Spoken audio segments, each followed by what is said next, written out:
share ko naman sa inyo isang jacket water preheater ng isang generator nagtitrip. Ngayon hindi ko alam yung dahilan.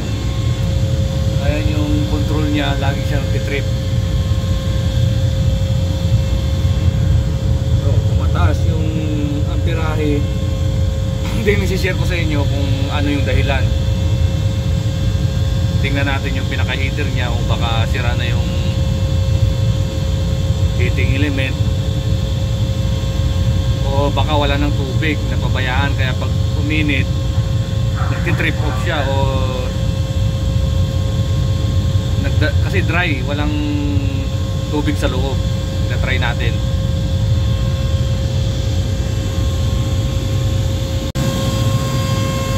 So yung pinaka electric preheater niya. Then may drain dito lalim. Tinry kong i-drain, walang tubig. Baka ito yung dahilan. Pero i-testing na rin natin yung resistance ng heating element. Baka sira na rin o grounded na. So, bubuksan natin dito para malaman natin yung problema. Ayan, binuksan ko na. Ngayon nalaman ko grounded na rin yung pinaka heater element nya. Ayan.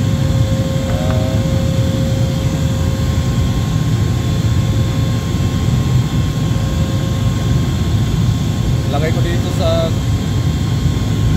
ayan. Then sa ground yung isa.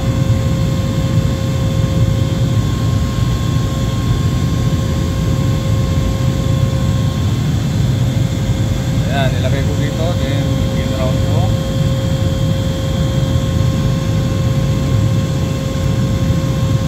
Ayun, may palo na siya. Meron ng resistance sa ground. Kaya ayan, naka-ground dito yung isa. Yun ang problema. Kaya kailangan ng palitan siya. Ganoon lang kasi play mag-trace ng heater. O kung mayroon kayong Megger, pwede rin. Pero pag na-detect natin ang resistance lang dito, ohms, itutok natin dito sa isang linya ng heating element, then i-ground yung test rod ng isa, then makaka-reading tayo ng ohms. Wala nang pag-asa yun, grounded na yung heater element natin. Pwede naman natin siyang tanggalin dito. So maghanap tayo ng hindi ground para gagana siya ulit.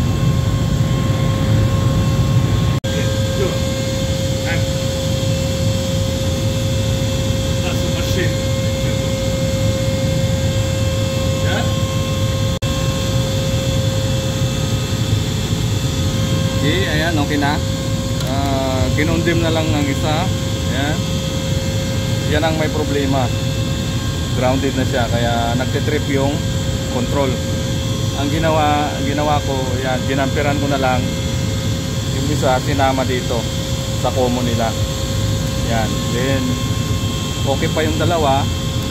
Yan, nagsusulo na lang yung isa kasi yung partner niya yun ang grounded. Pag ikabit pa natin to, grounded silang lahat, magtitrip pa rin. Okay, yun ang dahilan kaya nagtitrip yung control. Sana nakunan nyo ng ideya. Then paki-like and subscribe kung nagustuhan ninyo yung video ko na to. Then abangan niyo yung mga susunod ko pang mga video.